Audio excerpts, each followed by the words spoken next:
I am Naya, and I'm one of the co-leads for the Journey to Secure. And we are here with Philippe Lewis, my other co-lead and organizer, and also presenter at the Journey to Secure. So we're going to take a little bit of time today to just drop in, feel Philippe's nervous system, feel the wealth of wisdom and knowledge that he's gained in his time here on the earth, and all of the wisdom that he's going to bring into the Journey to Secure. Welcome, Philippe. Thank you. It's really good to be here. Yeah, we were doing the same thing 2 days ago in reverse, so it's a different place to be. Yeah, tables have turned. You're in the spotlight. That's right. Yeah, Philippe is in the spotlight. So if you're watching this, you can get $30 off of your ticket using Philippe Spotlight code when you check out at journeytosecure.com. And we are going live in less than 2 weeks, the 25th to the 29th. So be sure to get your tickets ASAP. Beautiful. So Philippe, what's been your journey with attachment? I've been thinking about that and writing about it as well. Oh man, I mean, I've been with my current partner for 18 years. And really early on, one of the first things that we started noticing is we would go to a party and she would say, can you get me a glass of water, or can you get me something? And I would just go, and I would get distracted. I would start flirting with somebody, and I would hang out with somebody. And, because we're in an open relationship, that was a legal move. But there's just a way that she would come and find me, and she would be like, why did you not come back? Like, what's some version of what's wrong. And I would always interpret that as like, there's either a problem with her or a problem with me. Like, what did I do? Like, what did I do wrong? Why was that a wrong thing to do? Like, I was just following my flow, and my flow was, I want to chat with this person who I'm really attracted to, and that should be okay, right? And as we were engaging in these sort of like disconnections, I realized really quickly that the way she would feel disconnected, or she would feel like I wasn't there for her, I wasn't fully showing up for her, I was not fully considering her, were exactly the moments that I wanted more freedom and more space and more ability to roam about the cabin, not the party necessarily, but roam about my life exactly on my own schedule in the ways that I wanted. And that's how I started noticing that after a few years of our relationship, there was ways that the ways that our coping mechanisms, around attachment, which I didn't know about at the time, but there was definitely something that was interlocking. And the timing was always perfect. Like each time I wanted more freedom, she would want more closeness.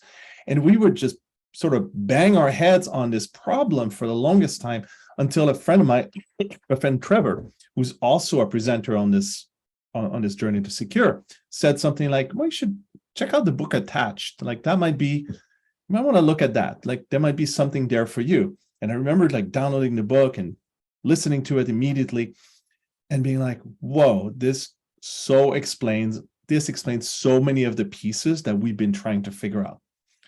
And in that particular model, which is attachment theory, we noticed that she was leaning more towards anxious and I was leaning more towards avoidant.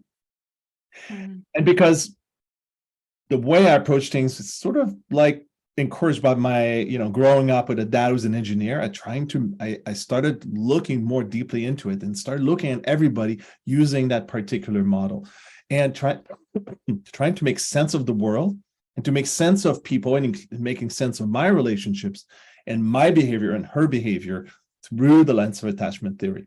And that was about 6 years ago. I actually just found the text between me and my friend where he says, check out the book Attached. And it was just, the whole world exploded in a whole different perspective since then. And I was so excited by it, and I wanted to dig into it so much more with community that I created the attachment community. So there's a Facebook group called the Attachment Community. So if you're listening to this, you can actually look it up. Message me first if you want to be a part of it. We haven't been able to to track all the people wanting to get in. So there's a long backlog. So if you reach out to me, I'll let you in. But anyway, so we created this big community for people to like crowdsource the sense making of attachment theory. And over the years, as I've become more secure with my partner, who's also been becoming more secure, we've realized what is the journey of becoming more secure looks like. And I remember a few years ago, I basically sent a message to Facebook, and I said, what does it look like to become more secure? Like, how do you do that? Like, it's one thing to realize, for me or anybody else to realize, yeah, we have coping mechanisms. We react badly to different situations emotionally when we run out of emotional resources. But where do we go from there? Mm-hmm. And so there was really like two different journeys. There's a journey of awareness, and there's a journey of like developing the skills of becoming secure. Like, imagine if secure is it's kind of a thing you can do, much like like dance or tango dancing. Like, maybe you can. I was like, maybe you can learn this, and sure enough, over the years, I developed different practices, different ways of doing self-care, and different ways of making sense of reality that has been supporting me and others in becoming more secure. So that's my journey, and it actually informs everything else I'm going to say today, including this online immersion that we're calling the Journey to Secure. Amazing. I find it, one, so beautiful how openly you share about your relationship with your partners, and how connected you are to the attachment model, and how you can track it in your life and in your relationships. There's a real skill in that, and just how you show up for it. Like, my next question is, what is your attachment style?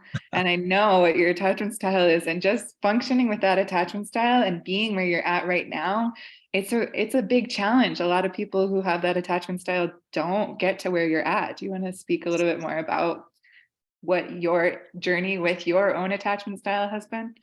Yeah, I'm still trying to figure out where it came from, because for a lot of people, it comes from childhood. And by all accounts, including my parents, I was a quiet kid. I was a shy kid in some ways, but I wasn't avoidant per se. I wasn't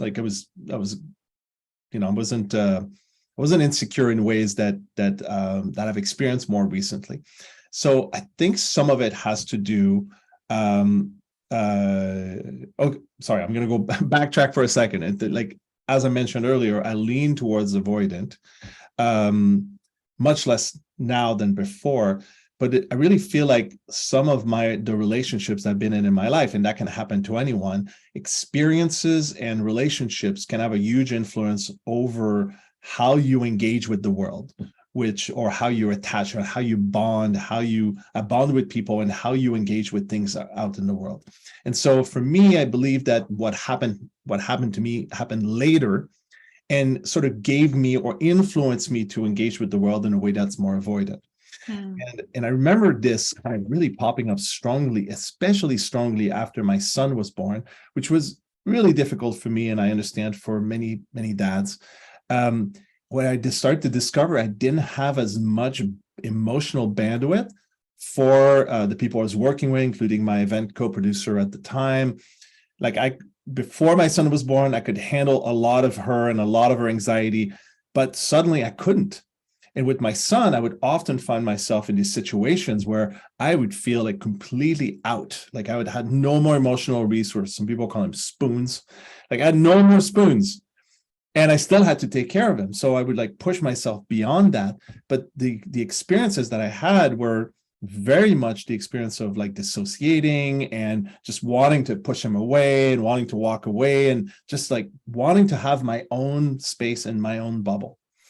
And so what I've had to do is, well, first of all, identify what's happening and making sense of it, like understanding it to be an avoidant coping mechanism or strategy, and noticing that popping up in my relationships, including my relationship with my wife, Paget, and then noticing what is it that I really need. And it was particularly difficult initially because what I needed felt like so faint inside of me that everybody else's needs, including my wife and my sons, were like blaring and loud. And then I realized, oh, this is why I need to be by myself. And in order to feel myself, because everything feels like so far away and so faint, so deep inside. Mm-hmm. So just understanding that was a big aha moment. Mm-hmm. And from there, from the deeper understanding of what's happening inside of me and what my needs are, then I could start to fulfill those needs. Then I could start to do something about it. And as I did more and more about my own needs and my own and caring for myself better, it was almost like I would be telling the parts that are inside of me, maybe my inner child, my inner teenager, or other inner parts, that they really mattered. Mm. And that relationship with my inner parts started to become more integrated. Like I would hear them, I would hear these needs more and more easily. And as I've been fulfilling those needs more easily and more quickly and more effectively, I've been finding myself more grounded and more chill, and which is kind of like the quality, one of the felt qualities of secure. Like sometimes you hang out with people, there's some people you hang out with, or there are places you go to that you really love, or there's a book you love to read, or music you love, and then your whole body goes, ah, oh, okay. Yeah. There's this sort of landing, right? Yeah. And it's almost like it feels like a warm bath, not a hot bath that will go, whoa, this is intense, or not a cold bath, which is also intense, but some version of a landing. And that kind of felt sense can also be felt in terms of emotions. There's a quieting of all the chatter. There's a relaxing of the thoughts. There's a more positive thoughts arise from that, not overly positive, just like, yeah, things are going to work out. It's going to be okay. This too shall pass. That's a perfect example of a secure thought. It's not like you're making the thing go away, but you understand that whatever you're going through, even if it's really tough, it's going to be over at some point. And you can just know that and handle what's in front of you as quickly and as best as you can. But eventually it'll be over. So you'll have a chance to catch your breath and go to the next thing. Yeah, so beautiful. And so beautiful that we get to journey together like this. Yeah. Do this all together. Yeah. And you'll notice that I get excited about sense making, because for me, it's like solving puzzles. Like doing this with people, doing this together, you and I, creating this online festival is basically like telling people, come and play with us. Come and experience what it's like to understand what's happening for you, and take much better steps than you did before, because now you can see the different pathways of how you can engage, and you can pick the better one. Like that's solving the puzzle. That's like doing life better and enjoying your life a lot more as a result. Yeah. Oh, yeah. So beautiful. Really touches my heart how deeply you care not just about regulating your own system, but helping others to learn how to do the same thing and bring more positive changes into their life. And it's also supported me in becoming a better father, like to understand, like my son doesn't have it all figured out. And the minute I assume that he should, but there's a few things like taking out the trash properly. I'm like, this, you've done this hundreds of times. Like you should know how to do this better. But doing life, to understand how, matters of the heart, matters of self-esteem, like these things are key, and they're super subtle. And I want to be there for him. I want him to remember me not as the person who criticizes, which I've learned from my dad as a love language, and I can appreciate him for. But I also, I keep asking him, like, how can I be a better dad? And how can I better show up for him? Yeah. And so awesome, because you regulating your nervous system is like, it's just imprinting in him on like how he can regulate his own nervous system. Yeah. Yeah. And be willing to repair, because, to be a good reference point for emotional regulation is to be able to do it reliably enough with somebody else that they can be like, okay, I know what this looks like. And for a lot of people, their reference point, and this is how this gets transmitted from one generation to the next. Like at a primal level, the reference point is not I know how to calm myself. The reference point is I know how to be dangerous. The reference point is I know how to not regulate myself. Like there's no reference point for grounding or for down regulation. The reference point is up regulation, which everything that goes up has to come back down. But the way it comes back down is often like a crash, or it's often like a running out of bandwidth. And on the way down, people hurt each other. Yeah. I feel like you have so much to share, and I'm curious how all of this is being channeled into your offerings at the Journey to Secure. Well, I'm going to go quickly because I mean they're fairly basic. They're fairly basic things. So one of them is an introduction to regulation. So there's a beginner regulation class. So we'll go through very, very basic practices on how to regulate your nervous system by yourself, with a pet, or with somebody else. And to me, that's the essence of self-regulation, is that you can use what's available, including the best version, which is to do it with somebody else.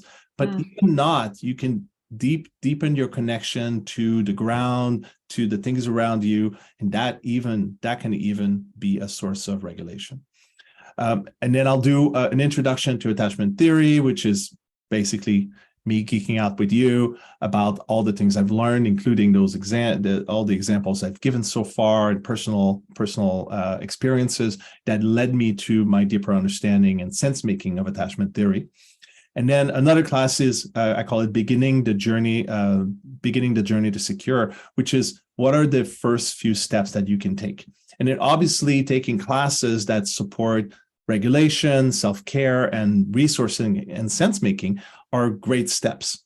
And so what we'll go into in this second attachment theory introduction class is just the understanding of where you're at and where in the direction you can go, which is essentially like where are you on the land of attachment, and where is secure, so you can just go, this is my destination, and how can I go about making my way to it and facing the challenges that often come up.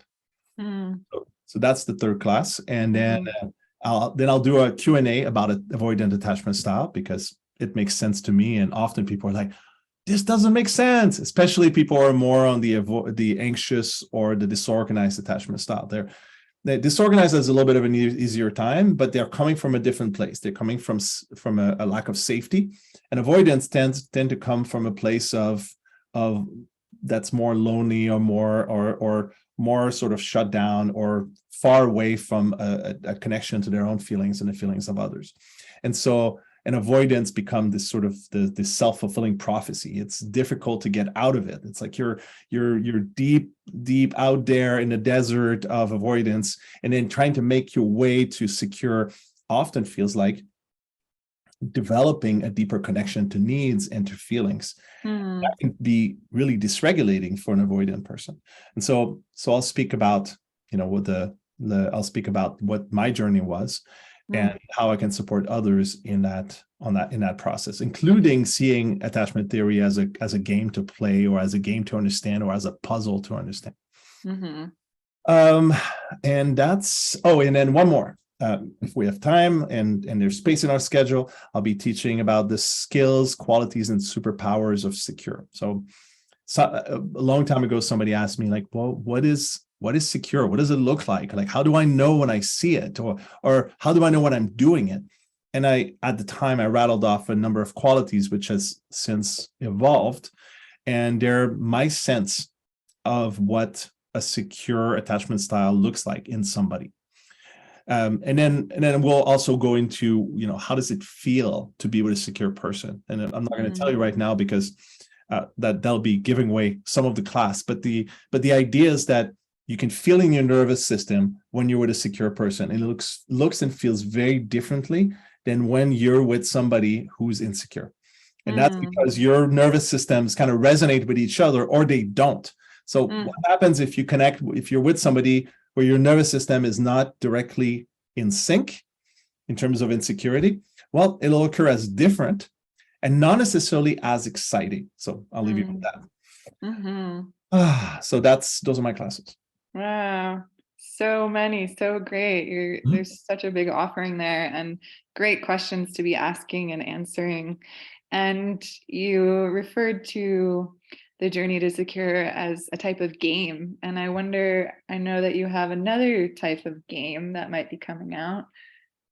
Yes, so that's still in the conceptual phase. We're going to be doing Kickstarter for it very soon. It's called the Journey to Secure Educational Board Game. So we're developing that game as an educational tool for people to understand what's it like to be in each of these attachment styles as a board game that looks a little bit like, Lord of the Rings, and the map at the beginning of Lord of the Rings, where you can see Mordor and the Shire, and that the journey that they go through from the Shire to Mordor it's full of challenges and full of encounters and difficulties, and so that's what the journey to secure is like. Everybody is trying to make it to the kingdom of secure, and they have to face many different pitfalls and challenges, and in so doing they better understand what's happening, and then the goal is to all make it to secure, but in the process also discover what it's like to be in each of the attachment styles for the others who are playing. Yeah, amazing. I've seen this board game too, and it looks so much fun. I'm like really looking forward to it coming out. So if you're interested, follow Philippe so you can figure out when the Kickstarter is and get your hands on this game also. So thank you for sharing about your classes and your journey with attachment. I have one more question for you, and it's from the ISTA podcast, and it's one of my favorite questions. It's, what do you feel you're misunderstood about? What do you want people to know about you that you feel you're misunderstood about? It's interesting. I get with the people that are most about feeling, both in the body and in the heart, so to speak, the feedback I get the most is I'm too much in my head. And so I would say that's probably the place where I feel the most misunderstood. I feel like that response is more explicit of where they're not, rather than what they feel is missing in me. And maybe I'm misunderstanding them, but I feel like many of our communities don't look at sense making and parsing reality at the level of logic and thought as a positive thing. And so I feel like I'm misunderstood, because when I meet people who are really into sense making, they understand it as a game. They understand it as, this is fun. Like we're solving puzzles, and these are complex puzzles that involve people and feelings and behaviors, and it's always shifting and changes. So imagine you have a puzzle, but that puzzle is organic and it keeps on, the places to push and pull and prod keep on moving around. Like you water it and then the next day it's different. It kind of feels like that. And so for me, it's fun stuff. And it's weird when people say, wow, I feel like you're too much in your head. Like, I want to feel you more. And for me, like, the fun that I have is where so much of the feeling is. There's so much heart and there's so much feeling into that playfulness that my sense is that they don't get it. So it leaves me feeling misunderstood. Yeah, I know that there's all these different archetypes, especially in community. There's like the 4 archetypes of community. And like, I hear that you're kind of like a builder and like a dreamer, like envisioning the communities and making sense of them. So yeah, well, that's why I bring people together, is because I know that there's going to be, with just enough people, one thing that naturally arises is wisdom, because people talk to each other. They have, one person has something figured out, the other person doesn't, and they go, wow, how did you figure that out? And they just like sit with each other and support each other. So wisdom and support are the 2 key elements that community creates. And so that's why I want to bring people together, not just inside of classes, but inside of the community, like the attachment community, where people say, this is one of the most helpful places for me to explore this topic. I've Mm. never found, so many people say I haven't found any other place on the internet where I can just throw a question about attachment theory and people will come together with me to try to make sense of it and try to understand it, or offer me support or advice or whatever it is that I need. Mm-hmm. Beautiful. Well, thank you so much for being the visionary for this journey to secure online immersion. It's been amazing to drop in with you, to hear about your classes and your journey with attachment. I feel like I learned a lot more about you just in this sitting, even though we've been working together on this for a little while now. Sure. Yeah. Again, if you guys are interested, anyone who's tuning in, head to journeytosecure.com and use the code Philippe Spotlight to get $30 off. Yeah, you And spell it properly, which is my first name. Is we should have picked something else. Oh, also, I have a bonus offering, because yeah, that's right. The bonus offering. Thanks for remembering. who doesn't need free things, like the Jinsu knife plus, the 55 other things in your kitchen. So before I was doing attachment theory, my interest was most deeply into the development of what I call emotional intelligence, which we know, but also somatic and primal intelligence. So it was really I was really on that exploration of like, how do I become a better person through these different forms of intelligence? Emotional, we know about. Somatic, meaning like using my senses to engage better with the world, including speaking and listening with my touch. And also primal intelligence, which is sort of like feeling into my inner animal and gaining a better sense of what's happening in the world through that lens. And so I've created classes called ESP, emotional, somatic, primal intelligence, ESP classes, which is kind of like mind reading, but it's not.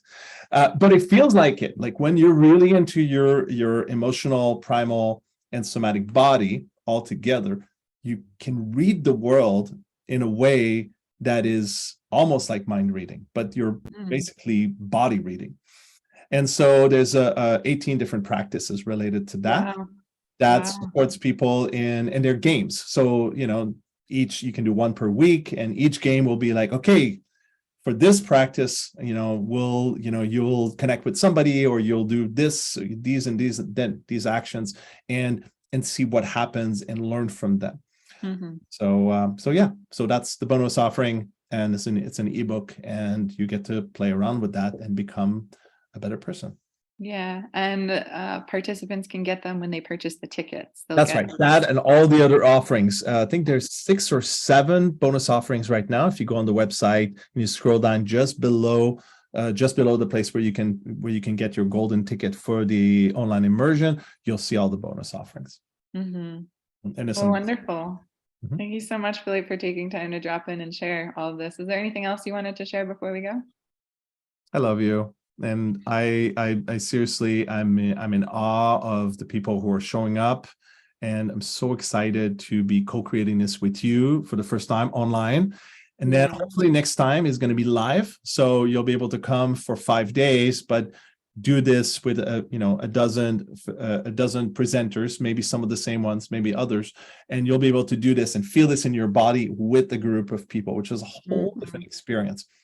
And we might do this in California, we might do this in Europe or Australia.